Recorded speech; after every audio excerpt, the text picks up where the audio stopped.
Hey guys, got my Marvel Comics superhero shirt on tonight. The boys like it when I wear it. The wife doesn't like it when I wear it, so I decided to wear it. So, Game Gab 2, we've got 15 tips coming up about how to game with your kids and maybe their friends too, and it's going to be good stuff. And well, we got 15 tips and 2 bonuses too for Game Gab 2. So hang in there. It's going to be a long one, but it's going to be good stuff. So hang in there, and we'll get through them together.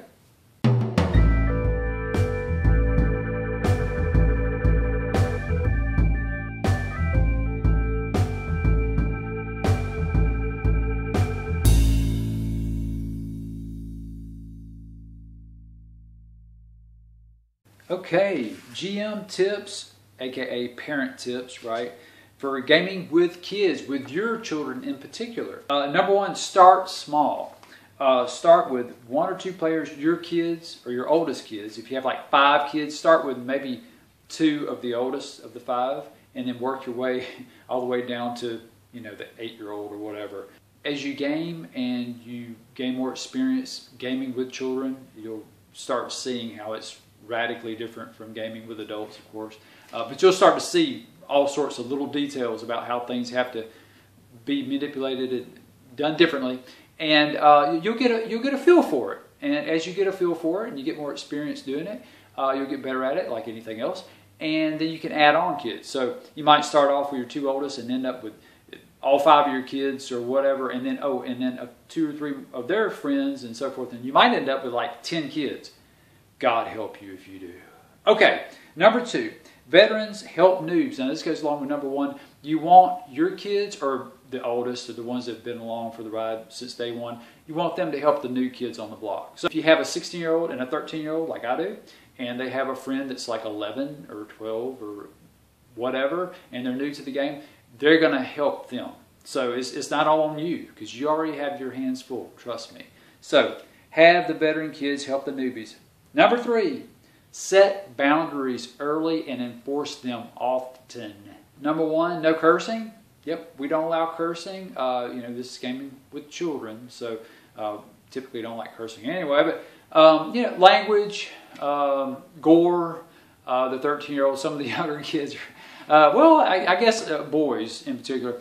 They want to, you know, they want to role play and act out the battles, which is cool. You know, that's fine. It's a role-playing, tabletop role-playing game. That's what we play.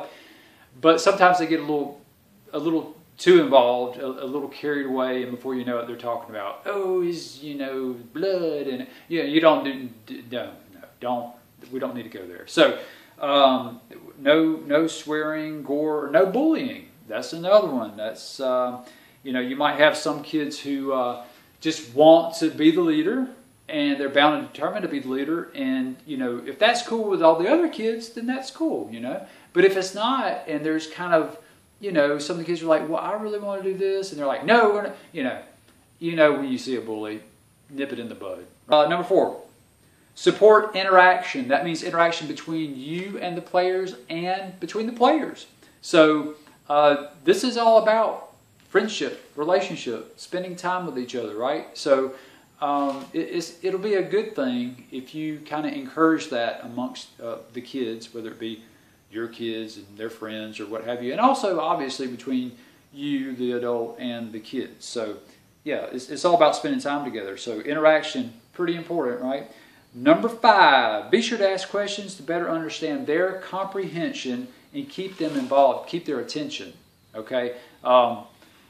One of my children is a little ADHD, and if I don't keep them focused and at the table at that particular moment in time, their little mind will, you know, oh, squirrel, you know, whatever. And so I have to keep them there, and one of the better ways to keep them there is to ask questions. And also you want to understand what they understand. So if you don't know where they are and their comprehension, their level of comprehension, especially at first. You know, after you've been gaming with them for 10 years, like I mean, I know where my sons are. You know, I know what they comprehend and what they don't. I know they know the difference between fact and fiction, for example. I know they know the difference between magic and the real world. Okay, so things of that nature. But you know, if you have a new kid coming in, and we just had a new one join us a week or 2 ago, And I really had no idea where he was in this. And he's real close to about where they are. And it's a new game for him. So, they had to help him a little bit in the whole veteran player thing and all that. But I had to ask him some questions, and I had to kind of, guide him along a little bit. And 10 minutes, and I knew pretty much where he was in his comprehension level. Number 6, take breaks. This is important. Young minds have very limited attention spans. So pretty much kind of like the whole ADHD thing, right? Keeping them focused and all that. So you really are going to have to do your best to kind of judge when they need to take breaks. And, again, I've been gaming with my kids for a long time, so I know when they need a break. About every hour or so, we take at least a 5-minute break, maybe a 15-minute break. If it's a particularly long gaming session, like 4 hours or more, we take big breaks. We might break for 30 minutes or some. I have actually had a couple hour breaks before. So you don't want gaming to be a chore. So, and it'll feel like that, especially for kids with their short attention spans after about an hour or so. So take breaks. Number 7, keep the cooperation. Conflicted personalities fight for dominance. Try to keep the players working together. Yes, do not allow bullying. There's a bullying thing again. So, yeah, my 2 boys, their personalities are almost night and day. One wants to go one way and one wants to go the other, and strategizing together and so forth and so on. It's really kind of tough. So, trying to keep them, the cooperation is kind of, it's trying for me. It's pretty tough. So, but you as the parent especially should be able to do it. And if if they won't cooperate, then, just let them know, okay, well, this game is about cooperation and about teamwork. So if you're not going to do it, then maybe we can't play the game anymore. There's that. Okay, and you are the parent, so you can pull the plug if you like. And I guarantee you, if they're having fun, they're going to find a way to cooperate. Number 8, positivity. Keep it positive. And that kind of, that's a tough one, because sometimes you have to lower the boom, like I just said about number 7. But most of the time, you don't. And most of the time you can lead in a positive manner without having to go there. So we don't want to go there unless we have to, right? Sometimes we have to as parents. But I'd say almost 99% of the time we can keep it positive. We can kind of persuade, especially our own kids, to see the positive in the situation and work together with the other kids on the team and so forth. Number 9, comedic relief. Ooh, here's a big one. Allow comedy and silliness as long as it isn't excessive. Now, I have boys, and you can imagine they are off the chain sometimes. I mean, way off the chain. So, if they get very silly, it might be time for a break. That's a tip there with the whole comedic relief thing. So, have fun. Wear the crazy shirts. Make silly comedy jokes about Superman or whatever. Have a good time. That's what it's about, right? But there is a line, and when they start getting really silly, and as the parent and as the adult, even if it's the neighbor's kids or whatever coming over to game with your kids, whatever, where the line is. And once they've taken the silliness too far, just say, hey, it's time let's take a 15-minute break, and let them run outside or something. Maybe just play the game next Saturday if it gets really bad. And number 10, moving right along here, Roleplay Roleplay. That's right. Teach them how to role play by using different voices for different NPCs. So, that was pretty lame. I'm sorry. I'm not too good with voices. I try. So, yeah, you have lots of NPCs in the game, obviously. So, try to teach them how to role play by role playing yourself, with the different voices and so forth. And maybe, even the way you move the figure or whatever, Be creative. Let them see the imagination come out of you, and then they won't be kind of in a shell and afraid to show their imagination, their creativity, and have fun with the game. Because that's where it really starts to get fun, when everybody starts throwing their different voices in, and then the whole silliness thing kind of falls into line, and then it just becomes a lot of fun. Number 11, it kind of goes along with number 10. Encourage creativity. So talk to them about their PCs and ask them questions about them that will help them think about their background and their personalities. So new kids, when they join, sometimes I'll ask them, hey, can you draw me a picture? I know we have the miniature, but can you draw me a picture of what you think they really look like, And it might be radically different than what the miniature looks like. And you know, and they can color it, and they can, you know, they'll make up the name or whatever. And I was like, you know, if you get time this week, or maybe the next time before we game, in a couple weeks or a month or whatever, can you write up a little story? And you know, you'll see the wheels start to turn a little bit, and sometimes they'll get kind of excited about that. Like, oh, that's cool. I'll make a story. So yeah, it can be a lot of fun for them to kind of unleash the creative side, because kids really nowadays don't get too much of an opportunity to do that. They sit around playing video games, and all the rules are there. You're in a box playing in this, you know, scripted format, and you go to school and you play football or whatever, and there's very little time for kids to be creative, and it's a little bit scary. So yeah, we need to encourage creativity as much as possible. Number 12, be patient. Wow, this is my biggest struggle. Okay, even in gaming, you will find patience a necessity, especially when gaming with your own children. So I'm sure you guys with kids probably understand that one more than anything. So yeah, even in gaming, you know, when we're talking about, you know, okay, sometimes you gotta lower the boom and all that kind of stuff. Yeah, I mean, sometimes you do, but usually you just need to kind of chill as the parent. You need to kind of say, you know what, they're kids. Let me just, you know, kind of step back for a minute. And sometimes you might be surprised. And I've done this a lot. I will just sit back if they're arguing, and I mean, not really bad, but like kind of there's like a little debate going on about the strategy, how to take on the bad guys, whether they should talk to them or whatever. And usually I can just sit back and just watch them and just have some patience. And it might take 10 minutes or so, but they'll work through it. I'd say about 75% of the time. They'll work through it. 25% of the time, Dad's got to step in and say, okay, look, guys, here's the deal. And you got to kind of help them. They're kids. They're not adults. So sometimes you got to kind of give them a hint. You got to let them know. You know, these guys, they might not be as tough as you think, or these guys, you know, they might be more likely to talk to you and get along with you if you maybe try this one thing. I don't know. You know, you'd never do that with adults. But sometimes with kids, 13-year-olds, you have to lead them. You have to kind of give them a little clue. Oh, this is a big one too. 13, and I had to learn this one. This is a big one for me. Play their version of the game.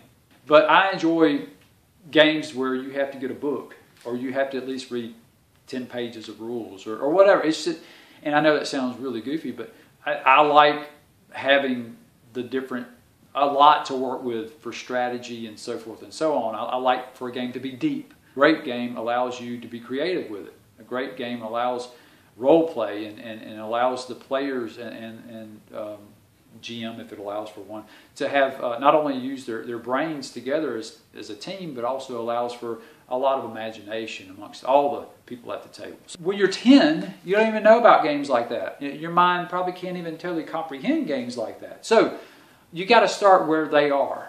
You can't start a kid at 3 playing chess. Maybe you can, some kids, but most kids, you start them playing checkers before you show them how to play chess, right? Same thing with tabletop role-playing games, or any kind of tabletop game, actually. I mean, you might want to start with Clue, and then work on homebrew rules for Clue, and then work on a very light, basic rule set for something like D&D or your own game that's similar to that, based off of a murder mystery, and then before you know it, you're playing a full-fledged 30-page rule book game that you created with your kids that's based on investigations and mystery. That's how I've done it with my kids. They still, like the Mage Knight figures. I don't, not my favorite, but you know what? They're cheap. And I have a lot of them for pretty cheap, and they love them. You'll find their attention spans and enthusiasm will get a boost. This is huge if you have boys, especially teenage boys. Number 14, have lots of food. Sounds like a bad joke, but I'm being real serious. Lots of food, lots of snacks. Make sure that they've had a meal before you game. Now, I got a 16-year-old, a 13-year-old, and they have friends, teens, okay, and they're growing like literally. I mean, it looks like one day they're here, the next day they're here. It's crazy. So they're eating like crazy amounts of food. So yeah, they will be hungry the entire time they're at your table. It will blow your mind. Number 15, and this might be the biggest one of all of them. Don't be heavy-handed. Don't put your kids down. Don't, no TPKs, no permanent death, no permadeath, no total party kills, in case you don't know what a TPK is. Most people do. So yeah, you're going along with 6 characters, and all of a sudden a level 40 fireball comes through. You roll the dice and go, oh wow, man, ooh, okay, well, make a save. Oh wow, none of you made your save. Sorry, you're all dead. That's fun. Yeah, no, that's bad. Especially when the kid's like 10.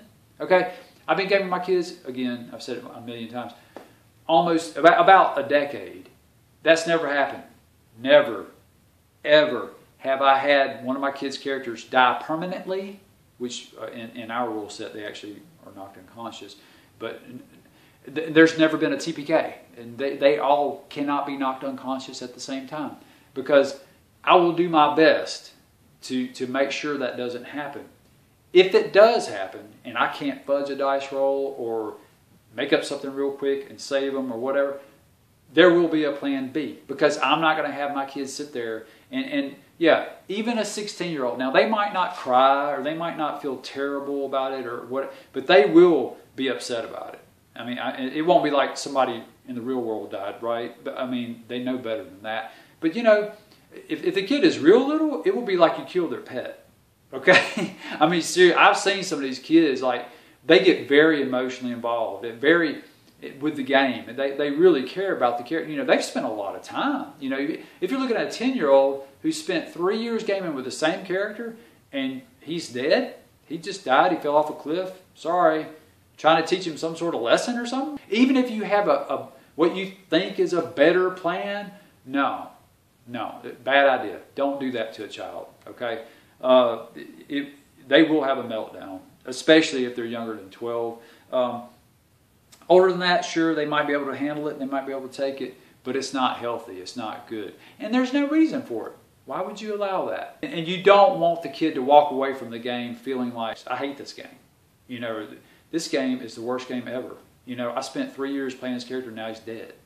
Do you really want your kid feeling like that about the game that's helping them with their mathematics and their reading skills and their art and being a more creative child and learning, how to get along with others and forming great friendship? You really want that to happen in the midst of having great friendships and everything, and all of a sudden they don't want to play anymore? You wonder why.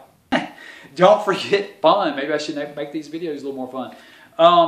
And don't forget to have fun yourself. That's really the kicker. I mean, if you're having fun, your kids will see that you're having fun, and it'll help them come out of their shell a little bit, and they'll start having fun with it too. But if you're sitting around being, Mr. Rulebook, and which right here, I'm guilty.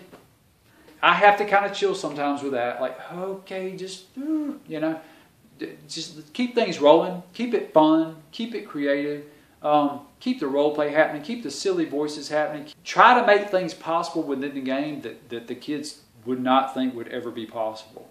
Don't be so much a stickler for the rules that you don't allow crazy things to happen.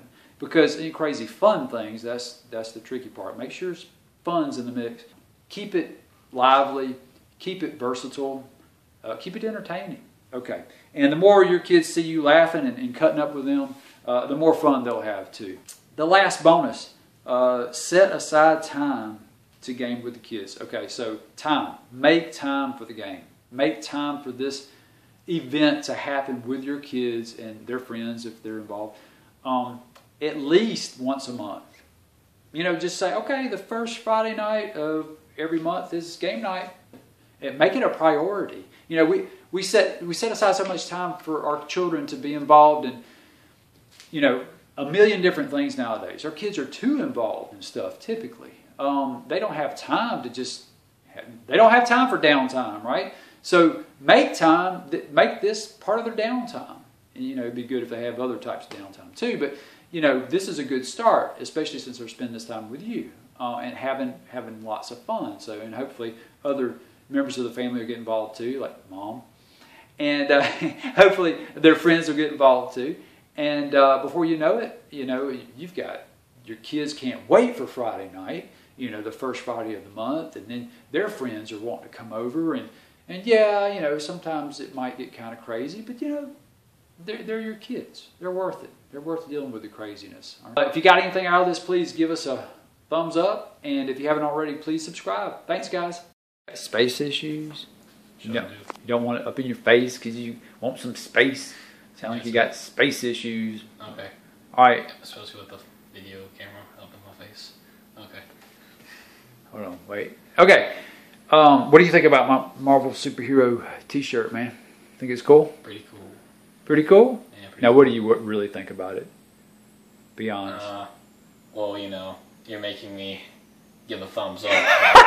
But I give like a little middle thumb. Why do you give me a mid thumb? What is up with that? Because, I mean, it's just a little bit old.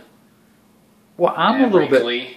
Wrinkly? It's supposed to be wrinkly. It ain't supposed to be all pressed like I got an iron on it or something. That would be even geekier than what it is. Yeah. You don't like my shirt? I give it a mid thumb. Sorry? You don't like my shirt?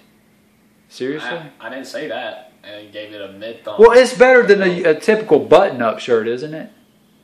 Sure. Okay. It depends on where you're going and stuff. From 1 to 10. If you're gaming, then that's a pretty good shirt. Oh, okay. So if we're having a gaming night, this is a cool shirt. I guess so. Like a hanging out. Seriously?